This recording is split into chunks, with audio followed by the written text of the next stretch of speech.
여러분 안녕하세요. 자, 오늘은 특강 교사의 마인드 2번 다양한 학생들 어떻게 이해해야 될까? 현대 지능 이론에 대해서 함께 알아보도록 하겠습니다. 여러분 일단 비교를 해주면요. 지능에 대한 두 가지 관점이 있어요. 자, 지능에 대한 옛날에는 고정적 관점이었거든. 고정적 관점. 그러니까 전통적인 관점에서는요, 지능이 변하지 않는다라고 생각을 했어. 그래서 이제 한번 이 학생이 지능이 결정이 되면은 이 친구는 변하지 않을 거야. 이렇게 생각을 했는데, 자, 요새는 아니거든요. 자, 이거 필기를 해주세요. 자, 옛날에는 전통적인 견해는 지능에 대한 고정적 관점이었지만, 자, 요즘 현대의 지능에 대한 관점은 지능에 대한 변화적인 관점이다. 그러니까 교사가 어떻게 하느냐에 따라서 학생이 어떻게 하느냐에 따라서 자, 지능이 변할 수가 있다라고 보는 거죠. 자, 그래서 지능에 대한 고정적 관점이 있고 자, 변화적 관점이 이렇게 있는 겁니다. 그래서 일단은 여러분 마인드를 세팅을 할 때 이렇게 세팅을 하면 좋을 것 같아요. 여러분 이거 필기를 해주세요. 자, 변화 가능성에 대한 믿음. 네, 여러분 교육을 하는 사람들은 이렇게 학생이 변화할 수 있을 것이다 라고 이런 믿음을 가지고 있어야 되는데 그거를 변화 가능성에 대한 믿음이라 그럽니다. 자, 좀만 더 써보면은 자, 학생의 가능성은 측정할 수 없다. 우리가 생각한 거 이상으로 성장하고 발전할 수 있다. 자, 이런 마인드로 자, 이번 수업을 참여해 주셨으면 좋겠습니다. 자, 학습목표 읽어볼게요. 자, 가드너의 다중지능, 골만의 정서지능을 이해하고 설명할 수 있다. 자, 이게 첫 번째고요. 두 번째, 현대 지능이론의 관점으로 전통적 지능이론을 비판할 수 있다. 자, 그러니까 이제 전통적인 거는 지능에 대한 고정적 관점이고, 그런 현대적인 거는 변화적 관점인데, 자, 어떤 식으로 이렇게 비판을 할 수 있을지를 자, 알아볼 거고요. 마지막, 현대 교육의 방향 세 가지를 설명할 수 있다. 자, 마지막에 여기까지 해보도록 할게요. 전통적인 지능 이론입니다. 자, 전통적인 지능 이론은 대표적으로 IQ로 대표가 될 거예요. 좀 읽어볼게. 인간의 능력을 측정하고자 하는 많은 노력이 있어 왔지만 그 중에서 중요한 사람이 프랑스의 심리학자 알프레드 비네예요. 비네가 만든 지능검사는 학생들의 장래 학업 성패를 예측하는 것에 맞추었기 때문에 교실 수업에서 일상적으로 일어나는 활동들이 요구하는 인지적 과정에 초점이 맞춰져 있다. 자, 그러면은 좀 중요한 부분들을 밑줄 쳐보면은 처음 만든 지능 검사는 왜 만들었냐? 학생들의 학업 성패를 예측하는 것이었어요. 이 학생이 이 공부에 성공할 수 있을까, 실패할 수 있을까 예측하기 위해서 지능 검사를 만들었었고요. 그렇기 때문에 인지적 과정에 초점을 맞췄겠죠. 그래서 지능 검사가 기억력, 집중력, 이해력, 변별력, 추리력에 관련된 인지 과정을 측정하는 것이었다. 자, 이렇게 얘기를 했어요. 가장 핵심적인 견해는 무엇이었냐? 가장 핵심적인 가정은 지능이 이 객관적으로 측정해서 숫자로 나타낼 수 있다라고 처음에 가정을 하고 이렇게 지능 검사를 실시한 게 되겠죠. 그래서 학교에서는 누가 학업 능력이 있고 누가 부족한지 가리기 위한 도구로 자, 이렇게 지능 검사를 사용했고요. 대표적인 게 IQ 검사가 있겠죠. 이렇게 내용들이 있으니까 천천히 읽어보면 좋을 것 같습니다. 그래서 지능검사의 역사를 보면은 다음과 같이 볼 수가 있어요. 그래서 비네 시몬 검사, 최초의 지능검사 도구였고요. 정신지체를 일반 아동부터 구별하기 위해서 개발했습니다. 스탠포드 대학이랑 비네가 함께 만든 이 검사는 IQ 개념을 처음 도입을 했고요. 웩슬러 검사에서는 현재 가장 많이 사용되고 있고, 그래서 비언어적 지적 능력 측정, 이거를 보완한 게 웩슬러 검사다 라고 생각하면 되겠습니다. 자, 그래서 요약을 읽어볼게요. 자, 전통적인 지능 이론가들은 지능 검사를 통해서 인간의 능력을 객관적으로 측정하여 숫자로 나타낼 수 있다고 본 그런 내용들입니다. 그러면은 전통적인 지능 이론가들 중에서 스타가 있어요. 자, 그러면은 되게 스타인 그런 학자가 있는데 그 중에 한 사람이 스피어만이야. 자, 스피어만의 지능 일반 요인설에 대해서 얘기를 해볼게요. 자, 스피어만은 인간의 지능이 일반 요인과 특수 요인으로 이루어진다고 제안하였다. 스피어만은 이렇게 생각한 거야. 지능이란 거는 두 가지 요인으로 볼 수 있는데, 일반 요인이 있고 특수 요인이 있구나. 자, 이렇게 주장을 한 거예요. 자, 일반 요인은 모든 종류의 인지 과제를 해결하는데 필수적으로 관여하는 요인이고, 그 다음 특수 요인은 특정 과제의 문제 해결에만 적용되는 요인이다. 이렇게 얘기를 했어요. 자, 그러니까 특수 요인은 말 그대로 특수한 문제 해결할 때만 쓰는 거고, 일반 요인은 모든 종류의 문제를 해결하는 거니까 일반 요인이 중요하겠죠. 그래서 시험안에 따르면은 자, 여기 정의가 나와 있어요. 자, 지능은 일반 요인으로 구성되는 단일 능력이다. 자, 이렇게 얘기를 했고요. 특정 개인은 일반 요인의 수준에 따라 다양한 인지 과제에서 한결같은 지적 능력을 발휘한다 라고 봤어요. 그러니까 우리가 지금도 IQ 검사에 대해서 믿음을 가지고 있는 게 이런 요인들 때문일 거야. 일반 요인의 수준에 따라, 그러니까 IQ의 수준에 따라 다양한 인지 과제에서 한결같은 지적 능력을 발휘한다고 믿기 때문에 IQ가 높으면은 똑똑한 친구, IQ가 낮으면은 그렇지 않은 친구, 뭐 그런 식으로 이제 생각을 할 수가 있다는 거야. 과거의 전통적인 관점에서는 그렇게 생각을 했다는 거죠. 따라서 일반 능력이 높은 사람은 대부분의 과제에서 우수한 성취를 보이지만 일반 능력이 낮은 사람은 정반대의 경향을 나타낸다. 자, 그래서 요약을 이렇게 넣어놨으니까 자, 확인해 보면은 되겠습니다. 일반 지능이 이렇게 있어 왔는데요. 자, 현대에 와서 일반 지능에 대한 비판들이 있어 왔어. 지능을 비판한 제1의 스타는 누구냐? 자, 가드너라는 거죠. 자, 뒤에 다중지능으로 나오게 될 거예요. 가드너가 다음과 같이 이런 자료를 종합해서 지능을 분류해 보니까 일반 지능에 대한 기존의 가정을 비판할 수가 있다는 거야. 그래서 세 가지로 일반 지능을 이렇게 비판을 했고요. 자, 이 내용들도 중요하니까 꼭 다시 한번 읽어보세요. 그래서 가드너는 일반 지능에 대한 기본 가정을 비판한 현대적 지능 이론가이다 라고 생각을 할 수가 있습니다. 그래서 가드너의 견해랑 더해서 IQ 검사에 대해서 심리학과 교육학적으로는 다음과 같이 또 비판을 할 수가 있어요. 자, IQ 검사가 왜 한계를 가지냐? 자, 첫 번째, 지능의 일부 측면만 측정을 했다. 두 번째, 문화적으로나 사회적으로 편향될 수 있다. 세 번째, 지능은 계속 변화할 수 있는 건데 고정적인 능력으로 오해하게 한다. 자, 이 내용들도 넣어놨으니까 자, 밑줄 그어가면서 천천히 곰곰이 생각하면서 읽어야지 자, 여러분 것이 될 수가 있습니다. 여기 부분도 천천히 읽어보도록 하세요. 자, 굉장히 중요한 부분이에요.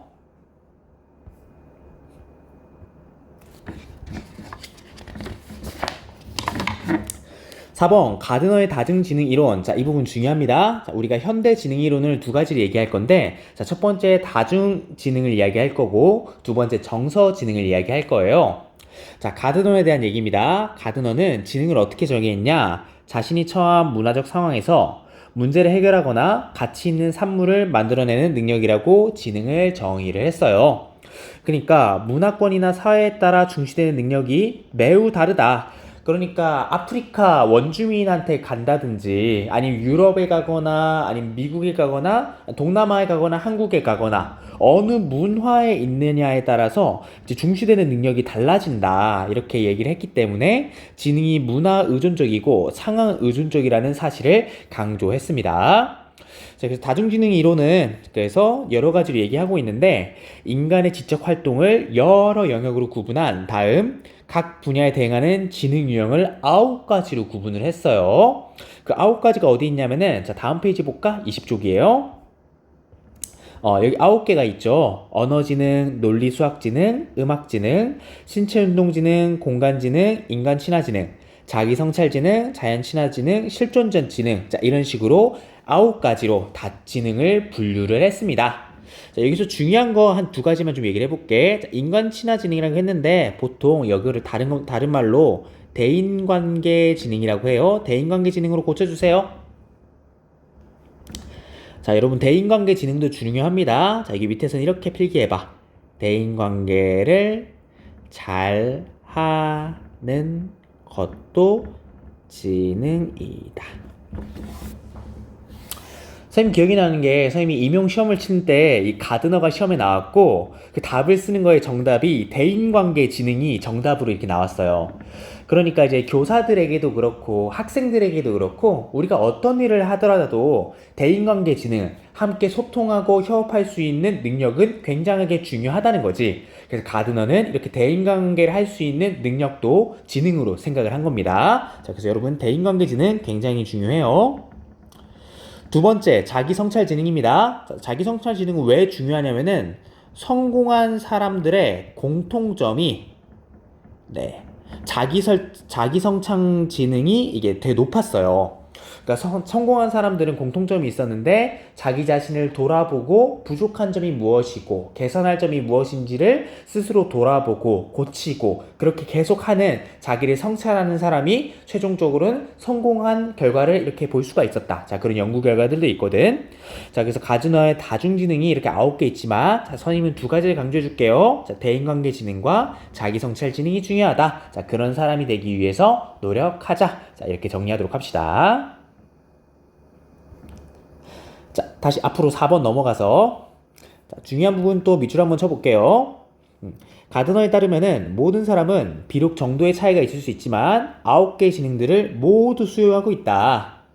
그 다음에 9개의 지능들이 모두 우수한 전지전능한 사람은 존재하지 않고 정신지치하라 할지라도 모든 영역에서 열등한 것이 아니라 특정 영역의 지능이 우수할 가능성이 충분히 있다고 주장을 한다. 자, 그러니까 모든 사람이 그런 잠재력을 가지고 있다는 거예요. 어떤 사람은 언어 지능이 높을 수도 있고, 어떤 사람은 음악 지능이 높을 수도 있고. 근데 기존의 학교에서는 수학이라든지 뭐 국어, 영어 이런 것들을 잘하는 학생들만 우수한 학생으로 생각을 했었는데 가드너는 이렇게 자연 친화 지능이 높을 수도 있고 신체 운동 지능이 높을 수도 있고 이렇게 대인관계 지능이 높을 수도 있고 이런 학생들도 다 지능이 높은 것이니 그들의 잠재력을 인정해주고 키워주는 그런 교육을 하자. 자, 그런 얘기들을 하고 있습니다.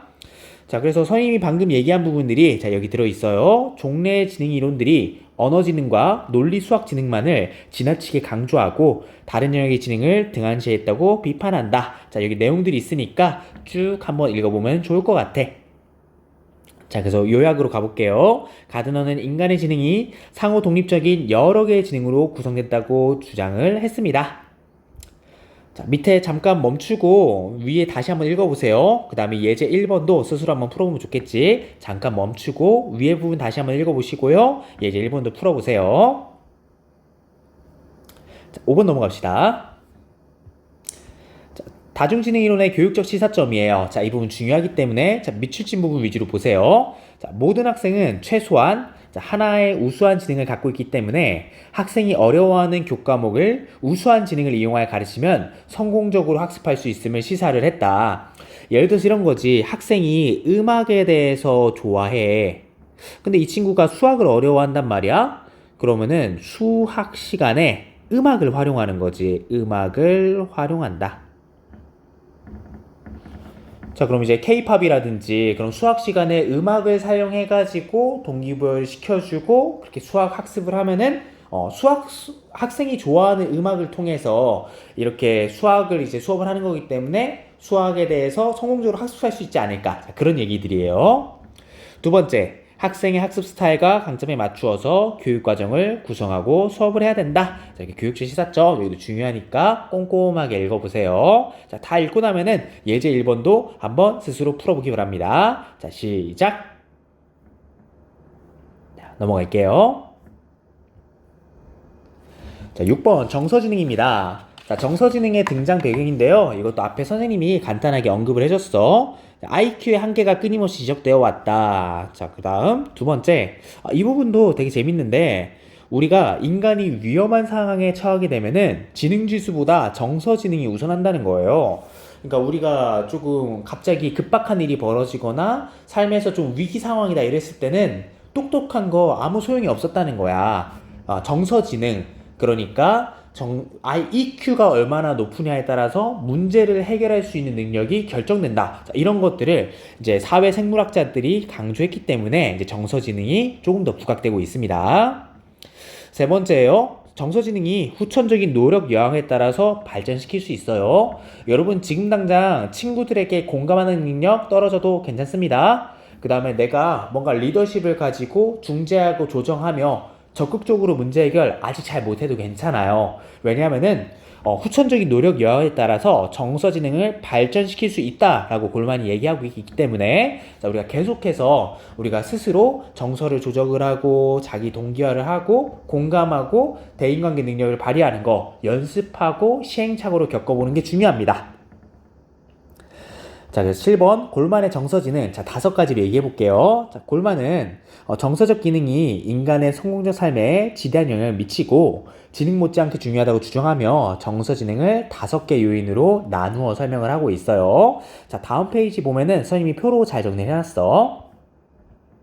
자, 표에 보면은 정서지능이 이렇게 5개가 있어요. 자기인식, 정서조절, 자기동기와 공감, 대인관계 능력 이렇게 있지. 1번부터 3번까지 여기에다가 내적이라고 적고 4번, 5번을 외적이라고 한번 적어봐.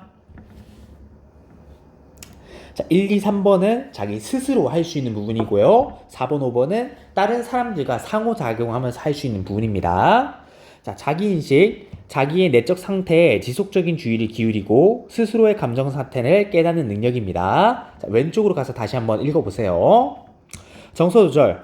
충동성이나 공격성 등의 자기 감정을 통제하고 제어할 수 있는 능력입니다. 자, 선생님이 강조하고 싶은 거는 3번이랑 4번이랑 5번이 중요해. 자, 3번이랑 4번이랑 5번은 좀 특히 잘 읽어보면 좋을 것 같아. 자, 왼쪽에 구체적인 글로 한번 가봅시다. 자, 21쪽이에요. 자, 자기동기화. 자기동기화는 난관에 봉착했을 때 어려움을 무릅쓰고 문제를 해결하기 위해 계속 노력하는 거야. 그러니까 자기동기화를 할 수 있는 친구들은 쉽게 포기하지 않고요. 도전하려고 하고 문제를 해결하려고 하는 친구인 거지. 그러면 여기에 자기동기화를 하기 위해서는 집중력이 있어야 되고 만족 지연 능력이 있어야 되고 낙관성이 있어야 되는데 집중력, 만족 지연 능력, 낙관성에 대해서 자세히 설명하고 있으니까 자, 꼭 한번 읽어보세요. 자, 공감입니다. 자, 공감은 타인의 생각이나 느낌을 대리적으로 느끼고 타인 입장을 자신 입장으로 받아들이고 이해할 수 있는 능력입니다. 우리 교사가 될 여러분들은 이 공감 능력에 대해서 특히 관심을 가지고 읽어봐야 돼요. 이제 교사로서 학생들의 마음을 이해해주고 특히 소외된 아이들, 그 다음에 뭔가 마음속에 어려움이 있는 친구들을 교사가 먼저 이렇게 파악하고 그 마음을 알아주고 그런 부분 굉장히 중요합니다. 자, 그래서 4번 부분 중요하니까 잘 읽어보세요. 마지막 5번 대인관계 능력입니다. 대인관계 능력은요, 타인의 감정을 조절을 하거나 내가 할 일이 무엇인지 알고 실천하는 능력인데 타인간의 상호작용에서 상대방의 권리를 침해하거나 불쾌하게 하지 않는 범위 안에서 욕구, 느낌, 생각 등을 나타내는 것이다. 쉽게 생각하면 어떻게 생각하면 되냐면은 소통하고 협업하는 거구나 이렇게 얘기할 수도 있고요. 아니면은 중재하고 조정하는 거구나 이렇게 생각할 수도 있고, 예를 들어서 반장이 하는 역할이지. 반장이 하는 역할이 이렇게 선생님과 이렇게 소통하면서 그 다음에 반 친구들과 소통하면서 그럼 반 안에서 아니면 반 밖에서 문제들이 있을 때 적극적으로 문제를 해결을 하고 갈등을 조정하는, 그러니까 대인관계 능력은 공감보다 조금 더 적극적인 형태인 거죠. 자, 그래서 내가 할 일이 무엇인지 알고 실천하는 능력인데 소통하고 협업할 수 있는 이 단계가 대인관계 능력입니다. 자, 그러면 우리가 처음에는 자기인식, 일단 내가 알아야 돼. 내가 이런 감정을 가지고 있구나. 자기인식을 먼저 하고 내 정서 조절할 수 있어야 되고요. 스스로 동기화를 할 수가 있어야 되고 공감과 대인관계 능력까지 나아가는 게 이 5가지로 이야기하는 것이 정서지능 5단계 요인입니다. 그래서 정서지능의 교육적 시사점은 이렇게 돼요. 자, 1번, 2번, 3번 읽어보면은 IQ에 대한 맹목적 신뢰에 대한 비판으로서 의미를 갖고요. 단편적 지식 위주의 교육의 폐해에 대한 반성이라고 할 수 있겠죠.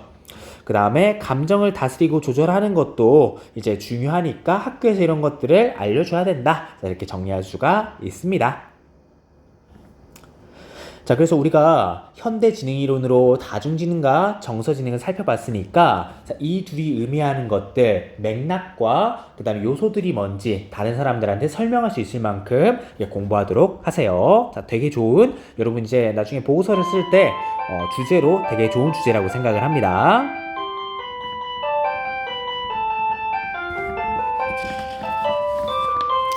네, 23쪽 보면은 9번에 더 알아보기 현대교육의 방향이 있죠. 자, 여기도 별표. 자, 현대교육의 방향도 중요합니다. 현대교육이 이제 학생 중심 교육, 창의성과 비판적 사고의 강조, 디지털 교육과 기술의 통합 이런 방향으로 나아가고 있는데 한번 읽어보시고 현대 교육이 이렇게 나아가고 있으니까 교사로서는 어떻게 적응해가고 공부해 나갈까에 대해서 여러분 고민하는 시간들 되었으면 좋겠습니다.